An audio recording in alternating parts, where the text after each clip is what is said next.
আমি এখন flight lieutenant মরহুম মোহাম্মদ তৌকির ইসলাম বিডি 10182 জিডিপি এর সংক্ষিপ্ত জীবন বৃত্তান্ত বর্ণনা করছি। ফ্লাইট লেফটেন্যান্ট মোহাম্মদ তৌকির ইসলাম 9 নভেম্বর 1997 তারিখে রাজশাহী জেলার বোয়ালিয়া থানাধীন সপুরা ছয়ঘাটি গ্রামে এক সম্ভ্রান্ত মুসলিম পরিবারে জন্মগ্রহণ করেন। তার পিতার নাম মোহাম্মদ তহুরুল ইসলাম এবং মাতার নাম মোসাম্মদ সালেহা খাতুন। এই মেধাবী কর্মকর্তা 2014 সালে পাবনা ক্যাডেট কলেজ হতে এসএসসি ও 2016 সালে একই কলেজ থেকে এইচএসসি পরীক্ষায় সফলতার সাথে উত্তীর্ণ হন। তিনি 2020 সালে Bangladesh university of professionals BUP থেকে বিএসসি অ্যারোনটিক্স ডিগ্রি অর্জন করেন। কর্মকর্তা 22 ডিসেম্বর 2016 তারিখে বাংলাদেশ বিমান বাহিনী একাডেমিতে যোগদান করেন এবং সফলতার সাথে প্রশিক্ষণ শেষে 1 ডিসেম্বর 2019 তারিখে জিডিপি শাখায় কমিশন লাভ করেন। তিনি চাকুরিকালীন সময়ে বিমান বাহিনীর বিভিন্ন ফ্লাইং স্কোয়াড্রন যেমন 15 স্কোয়াড্রনে পাইলট, 35 স্কোয়াড্রন পাইলট এবং অ্যাডজুটেন্ট হিসেবে দায়িত্ব পালন করেছেন। চাকুরিকালীন সময়ে কর্মকর্তা দেশে বিদেশে পেশাগত বিভিন্ন কোর্সে অংশগ্রহণ করে সফলতার সাথে তা সম্পন্ন করেন।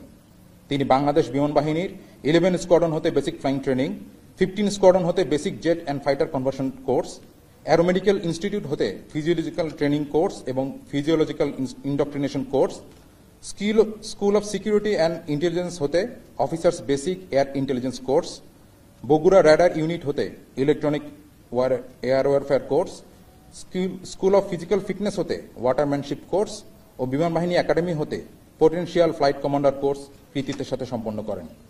এছাড়াও তিনি অতি সম্প্রতি ভারত হতে operational in training aerospace medicine fighter course সফলতার সাথে সম্পন্ন করেন। কর্মকর্তা 21 জুলাই 2025 আনুমানিক 1313 ঘটিকায় নিয়মিত প্রশিক্ষণ উড্ডয়নকালে এক মর্মান্তিক বিমান দুর্ঘটনায় পতিত হন।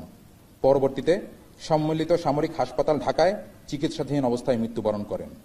ইন্না লিল্লাহি ওয়া ইন্না ইলাইহি রাজিউন।